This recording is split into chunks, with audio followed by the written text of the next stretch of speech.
My name's Dave Bradley. This is the award-winning Saturday Breakfast Show, voted the best Saturday breakfast show on BBC Hereford and Worcester between 6 and 9 on a Saturday morning to the readers of The Farmer and Stock Breeder.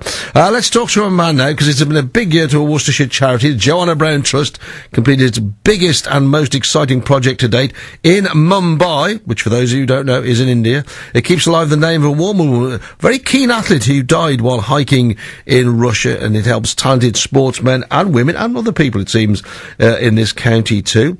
This year they've played a big part in changing the lives of children in India with the opening of the Joanna Brown Dormitory along with Magic Bus. Here to tell us more is Richard Brown, Joanna's brother, who runs the trust. Richard, good morning. Good morning. How are you, sir? I'm very well, thank you. How are you? Good. We're all right. We think we're cooking on gas this morning. Good. But we've spoken before about, you know, your help to local athletes. How did you get involved with India?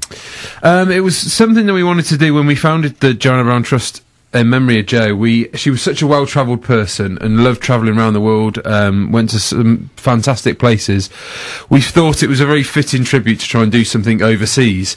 And so we looked into it, and the first problem we had was trying to find where to go, you know, put a pin in the map. Where would we go in the world? There are so many places you could have chosen. There are so many places, you know, that we could have gone in and helped. And Jo had been to India a few times, and in Mumbai in particular, and had such a wonderful time out there, and supported some other charity efforts out there. And so we looked into it, and we partnered up with a charity called Magic Bus, which use sport as a platform to develop children through their lives.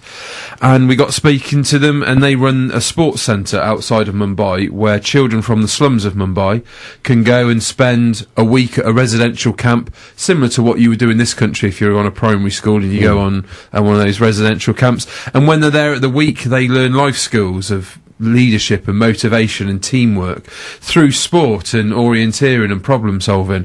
And so we funded the construction of the Joanna Brown Dormitory, which is the third dormitory at the centre, and it means that 2,500 children a year extra can go through the programme now, because Magic Bus can obviously have got the facilities to house more children when they're there.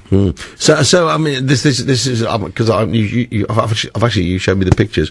So this is a big building that surrounds a sports field, really. It is. Yeah, the sports centre said it's just outside of Mumbai, and they've got sports fields and orienteering things and rock climbing walls and zip wires.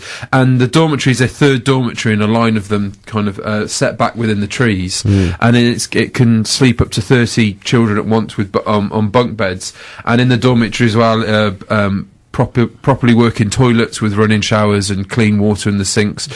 So when the children stay there, they're not just getting the benefits of the sport, but they're also having what would then seem to be luxury accommodation, which was something else we thought that was lovely to be able to do in Jo's name. You went out there and opened it. How did that feel? It was incredible. I was a bit nervous to start with. I wasn't sure what it would feel like going out there, but to see the building itself was wonderful, and then obviously to see the plaque on the wall that's got Jo's name on it was just so special. And to meet the children that were the first group of children to stay in the dormitory that evening when we opened it was wonderful. We gave them all T-shirts as well, Joanna Brown Trust T-shirts, and it was just amazing to see the benefit that this dormitory now will give to these children in Mumbai, and know that it's a legacy for Jo. And even if nothing else happens with the trust, that 10, 15, 20 years' time, that dormitory will still be there with Jo's name on it, benefiting children in India. It was just wonderful.